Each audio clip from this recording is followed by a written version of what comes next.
Then all the tribes of Israel came to David at Hebron and spoke, saying, Indeed, we are your bone and your flesh. Also in time past, when Saul was king over us, you were the one who led Israel out and brought them in, and the Lord said to you, You shall shepherd my people Israel, and be ruler over Israel. Therefore all the elders of Israel came to the king at Hebron, and King David made a covenant with them at Hebron before the Lord, and they anointed David king over Israel. David was 30 years old when he began to reign, and he reigned 40 years. In Hebron he reigned over Judah 7 years and 6 months, and in Jerusalem he reigned 33 years over all Israel and Judah. And the king and his men went to Jerusalem against the Jebusites, the inhabitants of the land, who spoke to David, saying, You shall not come in here, but the blind and the lame will repel you, thinking, David cannot come in here. Nevertheless, David took in the stronghold of Zion, that is the city of David.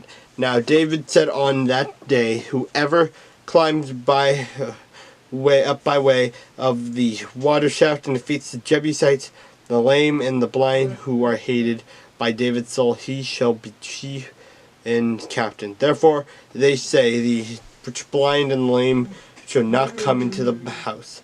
Then David dwelt in the house stronghold, and called it the city of David. And David built all around from Millo and inward.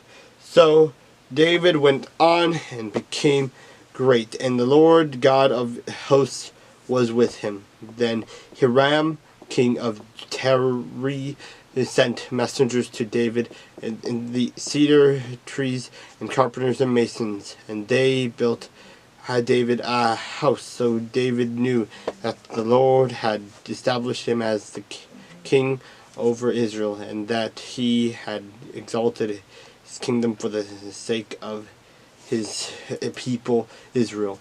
And David took more concubines and wives from Jerusalem after he had come from Hebron.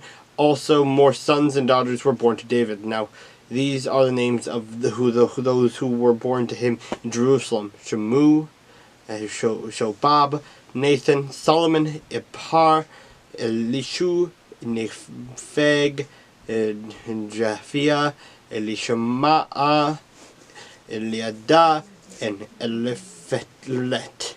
Now when the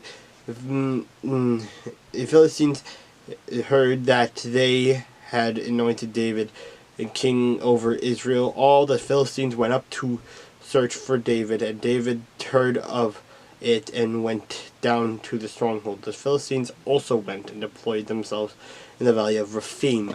So David inquired of the Lord, saying, Shall I go up against the Philistines? Will you deliver them into my hand? And the Lord said to David, Go up, for I will doubtless deliver the Philistines into your hand.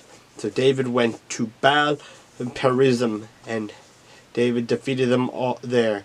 And he said, The Lord has broken through my enemies before me with like a breakthrough of water. Therefore he shall call the name of that place Baal Perizim. And they left their images there, and David and his men carried them away. And then the Philistines went up against once again and deployed themselves in the valley of Rephaim. Therefore David inquired of the Lord, and he said, You shall not go up, circle around behind them, and come upon them in front of the mulberry trees. And it shall be, when you hear the sound of marching in the tops of the mulberry trees, then you shall advance quickly, for then the Lord will go out before you to strike the camp of the Philistines. And David did so as the Lord commanded him, and he drove back the Philistines from Geba as far as Gezer.